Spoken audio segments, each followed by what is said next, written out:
എൻ്റെ പേര് അച്ചു. ഞാൻ ഫിലാഡൽഫിയയിൽ നിന്ന് വരുന്നു. എൻ്റെ മോൾക്ക് കിട്ടിയ അത്ഭുത സൗഖ്യത്തിനെക്കുറിച്ച് സാക്ഷ്യം പറയാനാണ് ഇവിടെ നിൽക്കുന്നത്. ഞങ്ങൾ ആദ്യമായി ഉടമ്പടി എടുക്കുന്നത് 2021 മാർച്ചിലാണ്. ആദ്യമായി എൻ്റെ അമ്മയാണ് ഇവിടെ വരുന്നതും ഉടമ്പടി എടുക്കുന്നതുമെല്ലാം. ഇതെൻ്റെ രണ്ടാമത്തെ സാക്ഷ്യമാണ്. ആദ്യം ഞാൻ സാക്ഷ്യം പറഞ്ഞിട്ടുള്ളതാണ്. അമേരിക്കയ്ക്ക് പോകുന്നതിനെക്കുറിച്ചുള്ളതായിരുന്നു എൻ്റെ ആദ്യത്തെ സാക്ഷ്യം. ഞാൻ അമേരിക്കയിൽ കഴിഞ്ഞ 2023 സെപ്റ്റംബറിലാണ് പോകുന്നത്. ഞാൻ അന്നേരം ഉടമ്പടി പുതുക്കി NRI കൺവേർട്ടഡ് ആക്കിയാണ് ഞാൻ അമേരിക്കയ്ക്ക് പോകുന്നത്. പത്രവും ന്യൂസ് പേപ്പറും വാങ്ങിയാണ് പോകുന്നത്. ഇംഗ്ലീഷ് ന്യൂസ് പേപ്പറാണ് ഞാൻ അങ്ങോട്ട് കൊണ്ടുപോയത്. ഞാൻ US ചെന്ന് കഴിഞ്ഞ് 2 മാസത്തിന് ശേഷം ഞാൻ ആദ്യത്തെ കൺസീവായി. ആദ്യത്തെ എൻ്റെ കുഞ്ഞ് ഫസ്റ്റ് നമുക്കവിടെ അവർ അൾട്രാസൗണ്ട് ചെയ്യും. ആദ്യത്തെ അൾട്രാസൗണ്ടിൽ നോർമലായിരുന്നു. കുഞ്ഞിന് ഹാർട്ട് ബീറ്റ് ഉണ്ടായിരുന്നു. എന്നാൽ അതിന് ശേഷം നമുക്ക് അൾട്രാസൗണ്ട് ഉള്ളത് 12 വീക്സിലാണ്. എനിക്കൊരു കുഴപ്പമില്ലായിരുന്നു. അൾട്രാസൗണ്ടിന് 12 വീക്സിന് ചെല്ലുമ്പോൾ അൾട്രാസൗണ്ടിൽ കുഞ്ഞിന് 7 വീക്സിൻ്റെ വളർച്ചയേ ഉള്ളായിരുന്നു. കുഞ്ഞിന് ഹാർട്ട് ബീറ്റ് ഇല്ലായിരുന്നു. അത് ഞങ്ങൾക്ക് വളരെ വിഷമമായിരുന്നു. ഞങ്ങൾ വീട്ടിൽ വന്ന് അന്ന് രാത്രി തന്നെ ഞാനും ഹസ്ബൻഡും ഉടമ്പടി ധ്യാനമാണ് കണ്ടത്.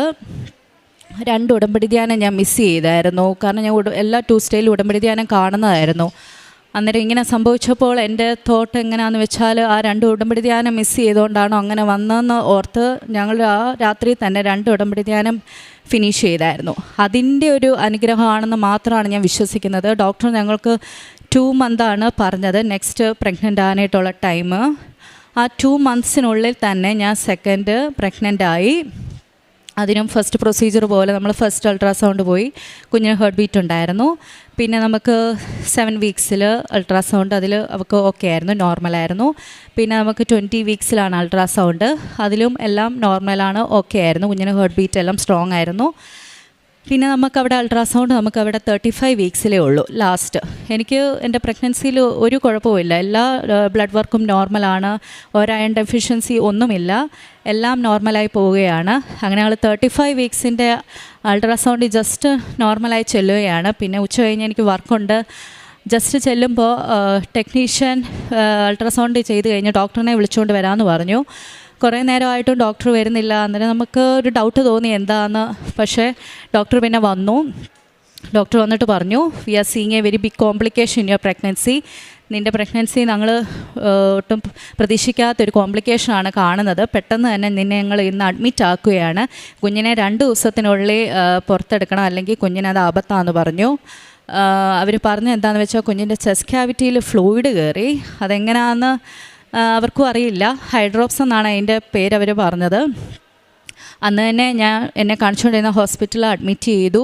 അന്നേരം എന്നെ അവിടുന്ന് ഷിഫ്റ്റ് ചെയ്യേണ്ടിയുണ്ടായി. കാരണം ആ ഹോസ്പിറ്റലിൽ NICU ഫെസിലിറ്റി ഉണ്ട്. പക്ഷേ അവർക്ക് ഇവൾ ജനിച്ചു കഴിയുമ്പോൾ എങ്ങനെയാണ് ഇവിടെ കണ്ടീഷൻ എന്നറിയത്തില്ല. അതുകൊണ്ട് അവർ പറഞ്ഞു, നിന്നെ NICU ഫെസിലിറ്റി കൂടുതലുള്ള ഹോസ്പിറ്റലിലേക്ക് ഞങ്ങൾ ഷിഫ്റ്റ് ചെയ്യുകയെന്ന് പറഞ്ഞു. അങ്ങനെ അന്ന് രാത്രി തന്നെ എന്നെ ആംബുലൻസിൽ ഷിഫ്റ്റ് ചെയ്തു. എൻ്റെ ഹസ്ബൻഡ് പുറകെ വരികയാണ് ചെയ്തത്. ഞങ്ങളവിടെ ചെന്നു. എനിക്ക് അവർ 2 സ്റ്റിറോയിഡ് തന്നു. കാരണം 35 വീക്സ് ഫിനിഷ് ആയായിരുന്നു ഇവൾ. അന്നേരം ഇവൾക്ക് വെയിറ്റ് ഓക്കെയാണ് ഉണ്ടായിരുന്നു. അതുകൊണ്ടാണ്. പിന്നെ അവിടെ ഹാർട്ട് ബീറ്റ് സ്ട്രോങ് ആയിരുന്നു. അതുകൊണ്ട് അവർക്ക് കുഴപ്പമില്ലായിരുന്നു. പക്ഷേ അവിടുത്തെ രീതി എങ്ങനെയാണെന്ന് വെച്ചാൽ കുഞ്ഞ് ജനിച്ചു കഴിയുമ്പോൾ ഉണ്ടാവാവുന്ന പോസിബിലിറ്റീസ് എല്ലാം ഇവർ നമ്മളോട് പറയും. കാരണം അവർക്ക് ഒരു കുഴപ്പം വരരുത്. അതുകൊണ്ട് ഇവർ പറഞ്ഞത് കുഞ്ഞ് ജനിക്കുമ്പോൾ അനീമിക്കായിരിക്കും, കുഞ്ഞ് ടോട്ടലി സിക്കായിരിക്കും, കുഞ്ഞിന് ഓക്സിജൻ ലെവൽ കൊടുക്കേണ്ടി വരും, അങ്ങനെ എല്ലാം പറഞ്ഞായിരുന്നു. ഞങ്ങൾ ഭയങ്കരമായിട്ട് ഡൗൺ ആയി പോയായിരുന്നു. ഭയങ്കര ടെൻഷൻ. അമ്മ അന്ന് എന്നെ അഡ്മിറ്റ് ചെയ്ത ആ ദിവസം അച്ഛനെ വന്ന് കാണുകയും ഞാൻ ഫോട്ടോ അയച്ചു കൊടുത്തായിരുന്നു. അൾട്രാസൗണ്ടിൻ്റെയും ഞാൻ ഹോസ്പിറ്റലിൽ കിടക്കുന്നതിൻ്റെയും ഫോട്ടോ. അച്ഛൻ മാതാവിൻ്റെ അടുക്ക പോയി പ്രാർത്ഥിച്ചു. അച്ഛൻ അമ്മയോട് പറഞ്ഞായിരുന്നു സാക്ഷ്യം പറയാൻ വരുമെന്ന് പറഞ്ഞായിരുന്നു. കുഞ്ഞിനായിട്ട് വരണമെന്ന് പറഞ്ഞായിരുന്നു. ആ ഒരു ധൈര്യത്തിൽ മാത്രമാണ് ഞങ്ങൾ നിന്നത്. ഉടമ്പടിത്തായിൽ എൻ്റെ അടിവയറ്റിൽ പുരട്ടി ഞാൻ പ്രാർത്ഥിക്കുന്നുണ്ടായിരുന്നു. ആ ഹോസ്പിറ്റലിൽ തന്നെ ഇതൊരു റെയർ കേസായിരുന്നു. അതുകൊണ്ട് അവർ എൻ്റെ വയറ്റിൽ കുഞ്ഞിൻ്റെ ഹാർട്ട് ബീറ്റ് അറിയാനായിട്ട് മോണിറ്റർ ചെയ്തുകൊണ്ടിരിക്കുമായിരുന്നു.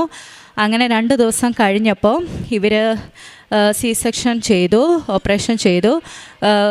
അന്ന് എന്നെ ഡെലിവറി ചെയ്യുന്ന ടൈമിൽ ആ ഡെലിവറി റൂമിൽ നിന്ന ഡോക്ടേഴ്സ് ഹൈ റിസ്ക് ഡെലിവറി ചെയ്യുന്ന ഡോക്ടേഴ്സായിരുന്നു. NICUയിൽ നിന്നുള്ള ഹൈ റിസ്ക് ഡോക്ടേഴ്സ്, ഒരുപാട് ഡോക്ടേഴ്സും നഴ്സുമാരുമായിരുന്നു അവിടെ ഉണ്ടായിരുന്നത്. എൻ്റെ ഹസ്ബൻഡിനും കയറാൻ പറ്റുമായിരുന്നു. കുഞ്ഞ് അവർ ഓപ്പറേഷൻ ചെയ്തപ്പം കുഞ്ഞിൻ്റെ കരച്ചിൽ തന്നെ ആദ്യം കേട്ടു. അന്നേരം തന്നെ ഒരു ഇന്ത്യൻ ഡോക്ടർ ഉണ്ടായിരുന്നു. ആ ഡോക്ടർ എൻ്റെ അടുക്ക വന്ന് പറഞ്ഞു, എല്ലാം നോർമലാണ്, നീ പേടിക്കേണ്ട കാര്യമൊന്നുമില്ല, കുഞ്ഞ് ഓക്കെ ആണെന്ന് പറഞ്ഞു. കാരണം അവരെല്ലാം ഫെസിലിറ്റി ആയിട്ടാണ് നിന്നത്. കുഞ്ഞ് ജനിക്കുമ്പം കുഞ്ഞിന് ഓക്സിജൻ കൊടുക്കേണ്ട രീതിയിലുള്ള ഇതായിട്ട് നിന്നത്. പക്ഷേ ഞങ്ങളുടെ പ്രാർത്ഥനയുടെ മാതാവ്, കൃപാസന മാതാവിൻ്റെ ഒരു ശക്തി കൊണ്ട് മാത്രമാണ്. കാരണം മാതാവ് തന്ന ഒരു പരീക്ഷണമായിട്ട് മാത്രമേ ഞങ്ങൾ കരുതുന്നുള്ളൂ. നമ്മൾ പ്രാർത്ഥിക്കും തോറും നമുക്ക് ശോധന വരും എന്നുള്ളതിൻ്റെ ഒരു ഉദാഹരണം മാത്രമാണ്. കുഞ്ഞ് ജനിച്ച് കുഞ്ഞിനെ നെക്യൂയിൽ അവർ പ്ലേസ് ചെയ്യും എന്നാണെങ്കിലും, കാരണം 35 വീക്സിൽ ഉണ്ടായതായതുകൊണ്ട്. പക്ഷേ അവർക്കൊരു ഓക്സിജൻ സപ്ലൈ കൊടുക്കേണ്ട വന്നില്ലായിരുന്നു. ഫീഡിങ് മാത്രം ഫസ്റ്റ് ഒന്ന് ട്യൂബിൽ കൂടെ കൊടുത്തു. പിന്നെ അവർ കുഞ്ഞിനെ 3 വീക്സ് ഹോസ്പിറ്റലിൽ കടത്തുകയുണ്ടായി. കാരണം കുഞ്ഞിൻ്റെ ഫീഡിങ് 100% അവർക്ക് ഷുവർ ആകണമായിരുന്നു, അതുകൊണ്ട് മാത്രം. പിന്നെ കുഞ്ഞ് ജനിച്ച് കഴിഞ്ഞപ്പം കുഞ്ഞിൻ്റെ ആ ചെസ്റ്റ് ക്യാവിറ്റി ഫ്ലൂയിഡ് ഉണ്ടെന്ന് പറഞ്ഞത് ചെസ്റ്റ് ക്യാവിറ്റി ഫ്ലൂയിഡ് ഇല്ലായിരുന്നു. അതാണ് ഏറ്റവും അതിശയകരമായ ഒരു അത്ഭുത സാക്ഷ്യം. പിന്നെ അതുപോലെ തന്നെ കുഞ്ഞിൻ്റെ ലെഫ്റ്റ് കിഡ്നിയിൽ അവരൊരു ഫ്ലൂയിഡ് കണ്ടു. അത് മൈനറാണ്, അത് കൺസേൺ അല്ലായിരുന്നു. അവർ മൈനർ ഫ്ലൂയിഡ് എന്നേ പറഞ്ഞോളൂ. പിന്നെ അവർ ഞങ്ങളെ ഒരു കാര്യത്തിൽ മാത്രം ഞങ്ങൾക്ക് പേടിയുണ്ടായി. കാരണം കുഞ്ഞിൻ്റെ ഹെഡിൽ അവർ ഫ്ലൂയിഡ് കണ്ടു. അത് അവർക്കൊരു കൺസേൺ ആയിരുന്നു. അൾട്രാസൗണ്ടിലൂടെ അവർ കണ്ടത്, ജനിച്ച് കഴിഞ്ഞാണ് കണ്ടത്. പക്ഷേ MRI ചെയ്യാമെന്ന് ഇവർ പറഞ്ഞു. MRI ഞങ്ങളന്ന് ഫുൾ പ്രാർത്ഥന മാത്രമായിരുന്നു. പ്രാർത്ഥനയുടെ ഒരു ശക്തി കൊണ്ട് MRI റിസൾട്ടിൽ കുഞ്ഞിന് ഫ്ലൂയിഡ് ഇല്ലായിരുന്നു. കുഞ്ഞിൻ്റെ ഹെഡിൽ അത് കംപ്ലീറ്റ്ലി നോർമലായിരുന്നു. അങ്ങനെ കുഞ്ഞിനെ ഡിസ്ചാർജ് ചെയ്തു വന്ന്. ഇതാണ് ഞങ്ങളുടെ കുഞ്ഞ്. അവിടെ പേര് ഞാൻ മേരി എന്നാണ് ഇട്ടേക്കുന്നത്, മാതാവിൻ്റെ പേരാണ് ഇട്ടേക്കുന്നത്. അവിടെ പേര് മേരി എൽസ ബെൻ എന്നാണ്. അവിടെ മാമോദീസ അവിടെയായിരുന്നു. കഴിഞ്ഞ് ഞങ്ങൾ സാക്ഷ്യം പറയാനായിട്ടാണ് വന്നിരിക്കുന്നത്. ഇതാണ് എൻ്റെ ആദ്യത്തെ സാക്ഷ്യം. കുഞ്ഞാണിവൾ. രണ്ടാമത്തെ സാക്ഷ്യം എന്ന് പറയുന്നത്, എനിക്ക് അമേരിക്കയിൽ ചെന്നപ്പം തൊട്ട് എൻ്റെ നെഞ്ചിൽ എനിക്കൊരു ഭയങ്കര ഒരു അസ്വസ്ഥതയുണ്ടായിരുന്നു. എന്താണെന്ന് പറയാൻ എനിക്കറിയത്തില്ല. പക്ഷേ ഒരു വിങ്ങൽ പോലെയായിരുന്നു. പക്ഷേ ഞാൻ ഉടമ്പടി ധ്യാനം എനിക്കറിയായിരുന്നു. ഉടമ്പടി ധ്യാനം അത്ഭുത സൗഖ്യത്തിൻ്റെ ധ്യാനമാണെന്ന് എനിക്കറിയായിരുന്നു. ദൈവം ഇറങ്ങി വരുന്ന, യേശുപ്പച്ചൻ ഇറങ്ങി വരുന്ന ധ്യാനമാണെന്നറിയായിരുന്നു. ഞാനതിൽ വിശ്വസിച്ച് നിന്നുകൊണ്ട് പ്രാർത്ഥിച്ച്. പിന്നെ എനിക്ക് അങ്ങനെ ഒരു ഹൃദയത്തിലൊരു അസ്വസ്ഥത വന്നിട്ടില്ല. ശ്വാസമുട്ടലാണോ എന്താണെന്നറിയത്തില്ല, അത് വന്നിട്ടില്ല. അത് മാതാവിൻ്റെ ഒരു പ്രത്യേക അനുഗ്രഹമാണ്. മൂന്നാമത്തെ സാക്ഷ്യം എന്ന് പറയുന്നത്, ഞാൻ അമേരിക്കയിൽ ചെല്ലുമ്പോൾ ഫസ്റ്റ് എൻ്റെ ജോലി, അതൊരു ഭയങ്കര അത്ഭുതമാണ്. ഞാൻ മാതാവിനോട് പ്രാർത്ഥിക്കുമായിരുന്നു, എനിക്കൊരു ജോലി കിട്ടണേ. അന്നേരം ഞങ്ങൾ താമസിക്കുന്ന വീടിൻ്റെ തൊട്ടടുത്ത് തന്നെ ഫാർമസി ഉണ്ടായിരുന്നു, നടന്നു പോയാൽ മതി. അവിടെയാണ് എനിക്ക് മാതാവ് ജോലി തന്നത്. നല്ല ജോലിയായിരുന്നു. എനിക്ക് വലിയ കഷ്ടപ്പാടില്ല, എനിക്ക് ഇഷ്ടമുള്ളൊരു ജോലിയായിരുന്നു. ഐ ആം സോ ഹാപ്പി ആ ജോലിയിൽ. അത് മാതാവ് തന്നൊരു അനുഗ്രഹം മാത്രമാണ്. കാരണം അവിടെ ഒരിക്കലും വേക്കൻസി വരാത്ത ഫാർമസിയിൽ ഞാൻ കറക്റ്റ് അവിടെ ചെന്ന് ചോദിക്കുകയും അപ്ലൈ ചെയ്യുകയും ചെയ്തപ്പോൾ എനിക്കവിടെ കറക്റ്റ് ഒരു വേക്കൻസി ഉണ്ടായിരുന്നു. അങ്ങനെ എനിക്ക് അവിടെ ജോലി കിട്ടുകയുണ്ടായി. അതാണ് മൂന്നാമത്തെ സാക്ഷ്യം. നാലാമത്തെ സാക്ഷ്യം എന്ന് പറയുന്നത്, എൻ്റെ അപ്പായും അമ്മയും ഞാൻ അമേരിക്കയ്ക്ക് കൊണ്ടുപോകാനായിട്ടൊന്ന് വിസിറ്റിംഗ് വിസയ്ക്ക് കൊടുത്തായിരുന്നു ഞങ്ങൾ. പക്ഷേ അമ്മയൊക്കെ ആദ്യം ഇൻ്റർവ്യൂവിന് പോകുന്നതിന് മുന്നേ കൃപാസനത്തിൽ വന്ന് പ്രാർത്ഥിച്ചിട്ടാണ് പോയത്. പക്ഷേ ഒരു പരീക്ഷണം എന്ന നിലയിൽ അവർക്ക് ആദ്യത്തെ ഇൻ്റർവ്യൂ അവർക്ക് പാസ്സായില്ല.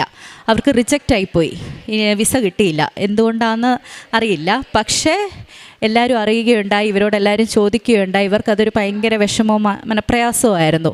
എന്നാൽ അതേ സമയം തന്നെ 2 ദിവസം കഴിഞ്ഞപ്പോൾ ഞങ്ങൾ കൊടുത്തിരുന്ന ഏജൻറ്റ് ഇങ്ങോട്ട് പറയുകയാണ്, അവരോടൊന്നും കൂടെ ഒന്ന് ഇൻ്റർവ്യൂ അറ്റൻഡ് ചെയ്യാമോ എന്ന് ചോദിക്കാമോ, ഫണ്ടിൻ്റെ കാര്യം ഒന്നും ഓർത്ത് നിങ്ങൾ വിഷമിക്കേണ്ട, ഞാൻ എല്ലാം നോക്കിക്കോളാം. ഒരിക്കലും ഈ ഇൻ്റർവ്യൂ ഡേറ്റ് കിട്ടാൻ ഭയങ്കര പാടാണ്. അമേരിക്കയ്ക്ക് വിസയ്ക്ക് അപ്ലൈ ചെയ്യുന്നവർക്കറിയാം. പക്ഷേ 1 മാസത്തിനുള്ളിൽ തന്നെ ഇവർക്ക് അടുത്ത ഇൻ്റർവ്യൂ ഡേറ്റ് കിട്ടി. അത് ആ ഏജൻറ്റ് മാതാവിലൂടെ പ്രവർത്തിച്ചതാണ്. അല്ലെങ്കിൽ ഒരാളും പറയില്ല, ഏജൻറ്റുമാർ ഇങ്ങോട്ട് വന്ന് പറയുകയില്ല. പക്ഷേ ഇവർക്ക് 1 മാസത്തിനുള്ളിൽ ഇൻ്റർവ്യൂ ഡേറ്റ് കിട്ടി. ഇവർക്ക് ഹൈദരാബാദ് ലൊക്കേഷൻ കിട്ടി. ഇവർ പോയി, ഇവർക്ക് ആ ഇൻ്റർവ്യൂ പാസ്സായി. അതൊരു ലേഡിയായിരുന്നു. മാതാമ ഒന്നും ചോദിച്ചില്ല, ഇവരോട് ഒരു ക്വസ്റ്റ്യൻ പോലും ഇവരോട് ചോദിച്ചില്ല. ഇവർക്ക് വിസ അടിച്ചു കൊടുക്കുകയാണ് ചെയ്തത്. അതെല്ലാം മാതാവിൻ്റെ ഒരു അത്ഭുത ശക്തിയാണ്. അതാണ് കൃപാസന മാതാവ്. നമുക്ക് ആദ്യം ഒരു ഇച്ചിരി ലേറ്റ് ആയാലും പക്ഷെ മാതാവ് അതിന് നമുക്ക് ഇരട്ടിയായി തന്നിരിക്കും എന്നുള്ളത് ഞങ്ങൾക്ക് പരിപൂർണ വിശ്വാസമാണ്.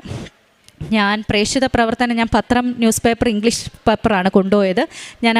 ഞാൻ ഫാർമസി ജോലി ചെയ്തെന്ന് പറഞ്ഞല്ലോ. ഞാൻ അവിടെ വരുന്ന കസ്റ്റമേഴ്സിന് ഈ മരുന്ന് കൊടുത്തതിന് ശേഷം ഈ പത്രവും കൂടെ അവരുടെ കയ്യിൽ കൊടുക്കുമായിരുന്നു. എന്നിട്ട് ഇങ്ങനെ പറയുമായിരുന്നു, കേരളത്തിലുള്ള പള്ളിയാണ് എന്ന് പറഞ്ഞാണ് ഞാൻ കൊടുത്തിരുന്നത്. നിങ്ങൾ കുറേ ടെസ്റ്റിമണീസ് ഉണ്ട്, നിങ്ങൾ വായിക്കണമെന്ന് പറഞ്ഞ് ഞാൻ എല്ലാവർക്കും കൊടുത്തിരുന്നു. പിന്നെ ഞാൻ കാരുണ്യ പ്രവർത്തികൾ നാട്ടിലുള്ള അവിടെ, കാരണം പാവങ്ങളായ ആൾക്കാരെ എനിക്കറിയില്ല, അതുകൊണ്ട് നാട്ടിലുള്ള പാവങ്ങൾക്ക് പൈസ കൊടുത്ത് സഹായിച്ചിട്ടുണ്ട്. പിന്നെ ഡെയിലി ബ്രെഡ് മുടക്കാതെ കാണുമായിരുന്നു. പിന്നെ ഉടമ്പടി ധ്യാനം ഒരു ട്യൂസ്ഡേയിലും കാണാതിരിക്കുകയില്ലായിരുന്നു.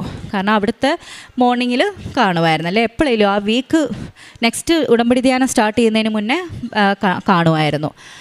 അതൊക്കെയാണ്. പിന്നെ കൊന്ത ചൊല്ലുമായിരുന്നു, കുമ്പസാരം ചെയ്തിട്ടുണ്ട്, തലയ്ക്ക് പിടിച്ച് കുർബാനയും കൊണ്ടിട്ടുണ്ട്. ഞങ്ങൾ എല്ലാം പ്രാർത്ഥനയുടെ ഒരു ശക്തി കൊണ്ട് ഞങ്ങൾക്ക് ദൈവം തന്ന എല്ലാ അനുഗ്രഹത്തിനും കോടാനുകൂടി നന്ദി പറയുന്നു. മാതാവേ സ്തോത്രം, യേശുവപ്പാ നന്ദി.